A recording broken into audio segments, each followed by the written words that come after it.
Hello, മിയാനി കിച്ചണിലേക്ക് എല്ലാവർക്കും സ്വാഗതം. അപ്പോൾ ഇന്ന് നമ്മളിവിടെ പ്രിപ്പയർ ചെയ്യാൻ പോകുന്നത് വളരെ ഈസി ആയിട്ടും വളരെ കുറച്ച് ഇൻഗ്രീഡിയൻസ് ഉപയോഗിച്ച് തയ്യാറാക്കാവുന്ന ഒരു റൈസാണ്. അതിന് വേണ്ടുന്ന ഇൻഗ്രീഡിയൻസ് എന്ന് പറഞ്ഞാൽ ഒരു പിടി ചോളം വേവിച്ചത്, ഒരു പിടി പാലക്കിൻ്റെ ഇല അരിഞ്ഞത്, ഒരു കഷ്ണം നാരങ്ങ, കുറച്ച് ചോറ് വേവിച്ചത്, പിന്നെ മിക്സ്ഡ് ഹെർബ്സാണ്. അത് ഓപ്ഷനല്ല, നിങ്ങൾക്ക് വീട്ടിലുണ്ടെങ്കിൽ ഇട്ടാൽ മതി. പിന്നെ നെയ്യ്, ഉപ്പ്, പിന്നെ ആവശ്യത്തിന് കുരുമുളക് പൊടി. അപ്പം നമുക്കൊരു പാൻ അടുപ്പത്ത് വെച്ച് ചൂടാക്കിയിട്ട് അതിലേക്ക് 2 സ്പൂണ് നെയ്യ് ഒഴിച്ചു കൊടുക്കാം.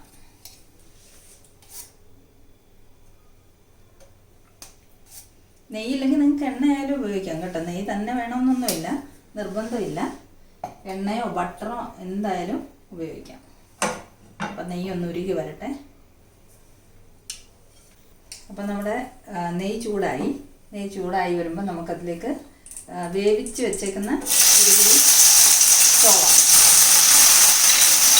ചോളത്തിൻ്റെ കൂടെ തന്നെ അരിഞ്ഞ് വെച്ചേക്കുന്ന പാലക്കിൻ്റെ ഇല, അത് രണ്ടും കൂടി ഇട്ട് നല്ലോണം ഇളക്കി ഒന്ന് ചെറുതായിട്ടൊന്ന് വഴണ്ട് വരുന്നവരെ. ഇലയ്ക്ക് അധികം വേവില്ലല്ലോ, ചോളം പിന്നെ നമ്മൾ വേവിച്ച് വെച്ചേക്കുന്നതായതുകൊണ്ട് അധികം നേരം ഇത് കുക്ക് ചെയ്യേണ്ട ആവശ്യമൊന്നുമില്ല. ഒന്ന് ഇളക്കി കൊടുക്കണം. ജീരകമോ കടുകോ എന്തെങ്കിലും വേണമെന്ന് വേണ്ട മോളെ, ആവശ്യമില്ല. ജീരകം കടുകൊന്നും ആവശ്യമില്ല. അപ്പോൾ ഇതിലേക്ക് നമുക്ക് ആവശ്യത്തിന് കുറച്ച് ഉപ്പിട്ട് കൊടുക്കാം. കുറച്ച് ഉപ്പിട്ടാൽ മതി, കാരണം നമ്മൾ വളരെ കുറച്ച് ക്വാണ്ടിറ്റിയല്ലേ ഉണ്ടാക്കുന്നുള്ളൂ. ആവശ്യത്തിന് ഉപ്പിട്ടു. കുരുമുളക് പൊടി നമുക്ക് പിന്നിടാം ലാസ്റ്റ്. ഇത് ജസ്റ്റ് ഇലയൊക്കെ പെട്ടെന്ന് അങ്ങ് വാടിക്കുള്ളൂല്ലോ.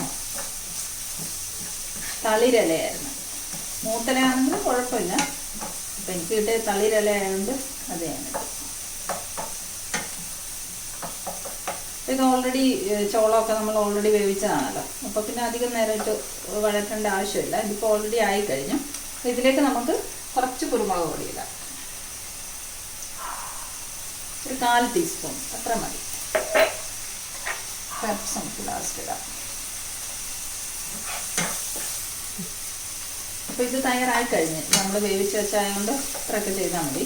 ഇതിലേക്ക് നമുക്ക് വേവിച്ച് വെച്ചിരിക്കുന്ന ചോറിടാം. ചോറിപ്പോൾ അരി ഏതായാലും നിങ്ങൾക്ക് ഇടാം. ജീരകശാല അരിയോ ബാസ്മതി അരിയോ അല്ലെങ്കിൽ കോളം അരിയോ ഏത് വേണമെങ്കിലും ഇടാം.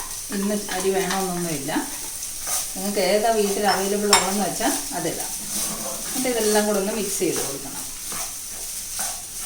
ഇത് ഭയങ്കര എളുപ്പമാണല്ലോ. ഇത് പെട്ടെന്ന് ഉണ്ടാക്കാം. നമുക്കിപ്പം സ്കൂളിൽ പിള്ളേർക്കൊക്കെ ടിഫിൻ കൊടുത്തു വിടാനൊക്കെ ആണെങ്കിൽ രാവിലെ ഇല്ലേ, തലേദിവസം ചോറ് വേവിച്ച് വെക്കണം, ചോളം കുക്ക് ചെയ്ത് വെക്കണം. പിന്നെ എന്തുവാ, രാവിലെ എല്ലാം കൂടെ ഒന്ന് മിക്സ് ചെയ്താൽ മതിയല്ലോ, നെയ്യിട്ട് ചൂടാക്കി. അധികം പണിയൊന്നുമില്ല. പിള്ളേർക്കൊക്കെ പെട്ടെന്ന് ടിഫിന് കൊടുത്തു വിടാൻ 5 മിനിറ്റ് റെഡിയാക്കി എടുക്കാൻ പറ്റുന്നത്. അതല്ല, ഇത് ഓൾറെഡി ആയിക്കഴിഞ്ഞു. ഇനിയിപ്പോൾ നമുക്കിതിലേക്ക് ഈ മിക്സ്ഡ് ഹെർബ്സ് ഇല്ലേ, ഇതുണ്ടെങ്കിൽ ഇട്ടാൽ മതി. ഇതങ്ങനെ നിർബന്ധമൊന്നും അങ്ങനൊന്നും ഇല്ല. ഇപ്പോൾ എൻ്റെ കയ്യിലുള്ളതുകൊണ്ട് ഞാൻ ഇച്ചിരി ഇടുന്ന ഒരു മണവും രുചിയൊക്കെ വരുമല്ലോ നല്ലോണം, അതുകൊണ്ട് ഞാൻ ഇടുന്നത്. കുറച്ച് ഒന്ന് കുറഞ്ഞിട്ടാൽ മതി. അതൊന്ന് നല്ലോണം ഇളക്കി കൊടുക്കുക. കുരുമുളക് നമ്മൾ ഓൾറെഡി ഇട്ട് കഴിഞ്ഞ്. ഇതിൻ്റെ ഓപ്ഷനുണ്ട് ഇതിനകത്ത്. ഇനി ചതച്ച വെളുത്തുള്ളിയും അങ്ങനെയൊക്കെ നമ്മൾ ഇത് മാറ്റുന്ന ആദ്യം നെയ്യിടുമ്പോൾ അതിലേക്ക് 2 വെളുത്തുള്ളി ചതച്ചിടുകയാണെങ്കിൽ അതൊക്കെ നല്ലതാണ്. മണമൊക്കെ ഇഷ്ടമുള്ളവർക്ക് വെളുത്തുള്ളിയുടെ.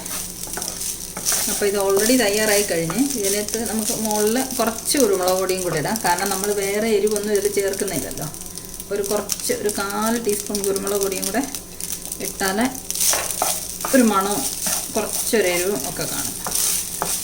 ചെറിയ കുഞ്ഞുങ്ങൾക്കൊക്കെ കൊടുക്കാനുള്ളതാണെങ്കിൽ കുരുമുളക് പൊടി കുറച്ചിട്ടാൽ മതി. നമ്മൾക്കൊക്കെ വലിയ ആൾക്കാർക്കൊക്കെ കഴിക്കാനുള്ളതാണെങ്കിൽ കുറച്ചും കൂടി ഇടാം. അത്രേ ഉള്ളൂ.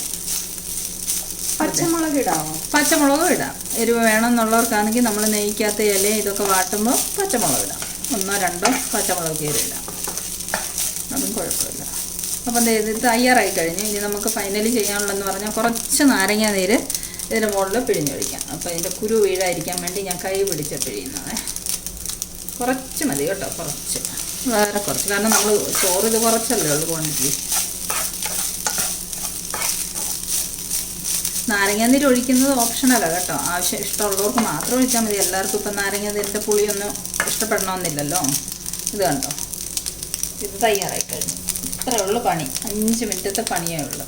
എത്ര എളുപ്പമാണ്. അപ്പം കുഞ്ഞുങ്ങൾക്ക് ടിഫിൻ കൊടുത്തു വിടാനോ നമുക്ക് ഓഫീസിൽ ടിഫിൻ കൊണ്ടുപോകാനോ ഒക്കെ ആണെങ്കിൽ രാവിലെ എഴുന്നേക്കാൻ കുറച്ച് താമസിച്ചു പോയി. എന്ത് ചെയ്യും? പെട്ടെന്ന് ഒരു തട്ടിക്കൂട്ട് ഉണ്ടാക്കാനേ. എന്നാൽ ഹെൽത്തിയുവാ, നല്ല ടേസ്റ്റിയുവാ. അപ്പം അത്രയേ ഉള്ളൂ കാര്യം. അപ്പം നമുക്കിതൊരു പ്ലേറ്റിലേക്ക് സെർവ് ചെയ്യാം. ചൂടോടെ കഴിക്കാനാണെങ്കിൽ ഒരു കറിയുടെ ആവശ്യമില്ല, ഇതിങ്ങനെ തന്നെ കഴിക്കാം. പിന്നെ അച്ചാറൊക്കെ ഇഷ്ടമുള്ളവർക്കാണെങ്കിൽ അച്ചാർ കൂട്ടി കഴിക്കാം. പപ്പടമോ അങ്ങനെ എന്തെങ്കിലും ഉണ്ടെങ്കിൽ അതിൻ്റെ കൂടെയും കഴിക്കാം. പിന്നെ മല്ലിയില ഉണ്ടെങ്കിൽ ഇതിൻ്റെ പുറത്തുകൂടെ കുറച്ച് മല്ലിയില ഇട്ടാലും നല്ലതായിരുന്നു. എൻ്റെ കയ്യിലിപ്പം മല്ലിയില ഇല്ലാത്തതുകൊണ്ട് ഞാൻ മല്ലിയിലയൊന്നും ഇട്ടില്ല. ഇതുണ്ടോ, നമുക്കിതിൻ്റെ കുക്കിംഗ് ടൈം 5 മിനിറ്റ് മാത്രമേ ഉള്ളൂ. അത്ര ടേസ്റ്റി ആയിട്ടും ഹെൽത്തി ആയിട്ടുള്ള ഒരു ചോറാണ് നമ്മളിപ്പോൾ ഇവിടെ തയ്യാറാക്കി എടുത്തേക്കുന്നത്. നിങ്ങൾക്ക് എല്ലാവർക്കും ഇത് ഇഷ്ടപ്പെട്ടെന്ന് വിചാരിക്കുന്നു. അപ്പോൾ എല്ലാവരും ഇത് പ്രിപ്പയർ ചെയ്ത് നോക്കണം, എന്നിട്ട് കമൻ്റ് ഇടണം. Okay, thank you.